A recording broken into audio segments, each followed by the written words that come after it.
Сәлеметсіздер ме, оқушылар?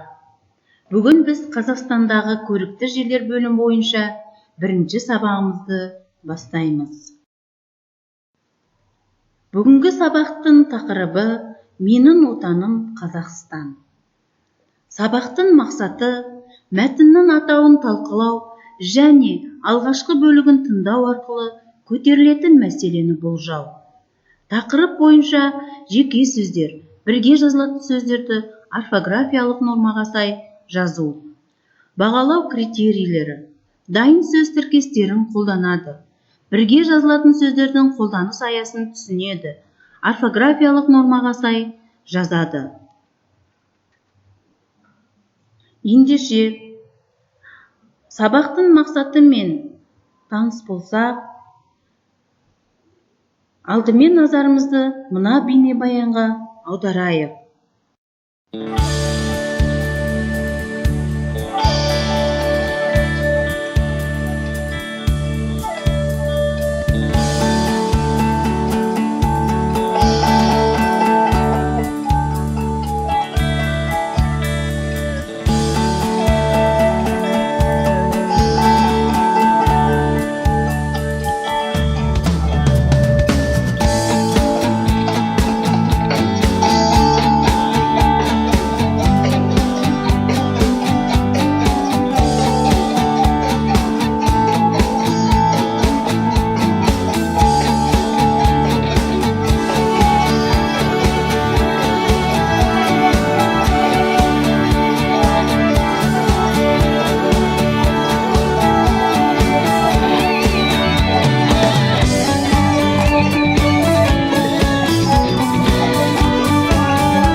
Балалар, бейнебаяннан не байқадыңыздар? Дұрыс айтасыздар. Бейнебаянда Қазақстан, қазақ халқының ата-баба мекені, ежелгі қонысы.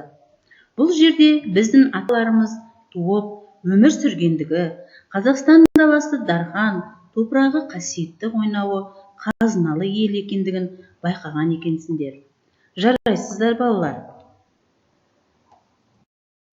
Ендігі кезекте тілдік бағдарды болжау мақсатында төмендегі берілген сөздердің қалай жасалғанына назар аударыңыздаршы. Дұрыс айтасыздар, балалар.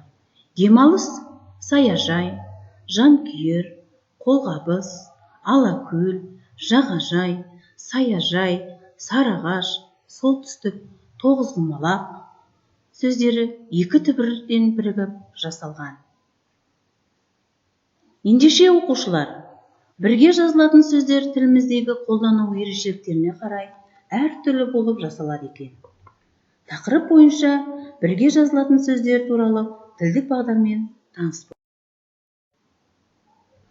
Бірге жазылатын сөздер тұлғасы өзгертілген, біріккен сөздер бірге жазылады. Мысалы, бүгін, биыл, қысты күні, күзді күні, қолғап, жарғанат.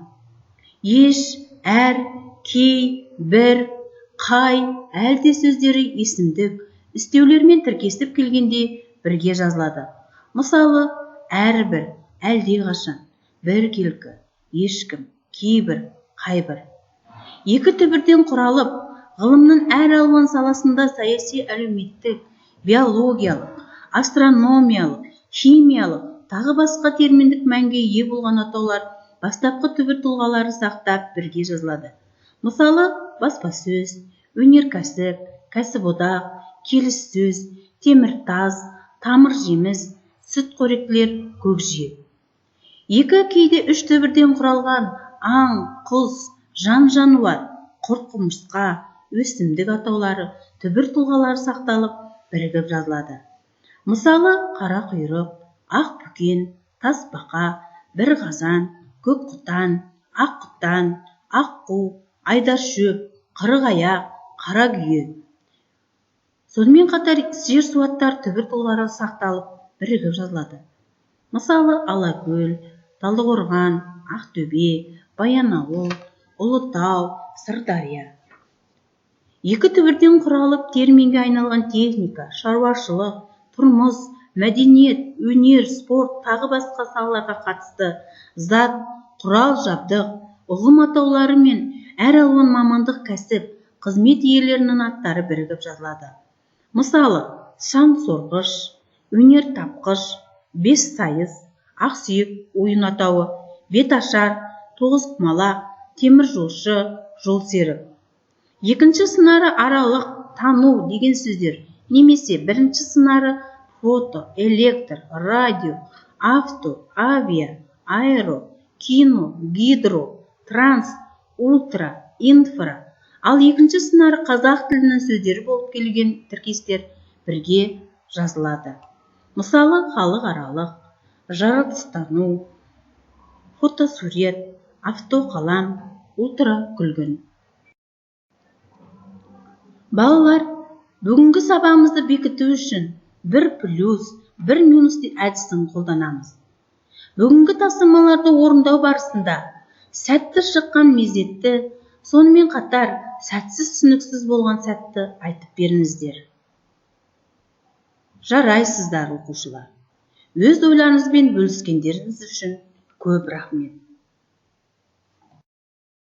Ендігі кезекте үй тапсырмасына беріледі. Оқулықтағы 5-ші беттегі 4-ші тапсырма бойынша шағын мәтіннен бірге жазылатын сөздерді тауып, дәптерлеріңізге жазыңыздар. Үй тапсырмасының бағалау критерийлері. Шағын мәтіндегі бірге жазылатын сөздерді тауып, дәптерге жазады. Тапсырмаға сай, шағын мәтінді оқиды, бірге жазылатын сөздерді табады. Ал ендеше балалар, Бүгінгі сабағымыз аяқталды. Көңіл қойып тыңдағандарыңыз үшін көп рахмет.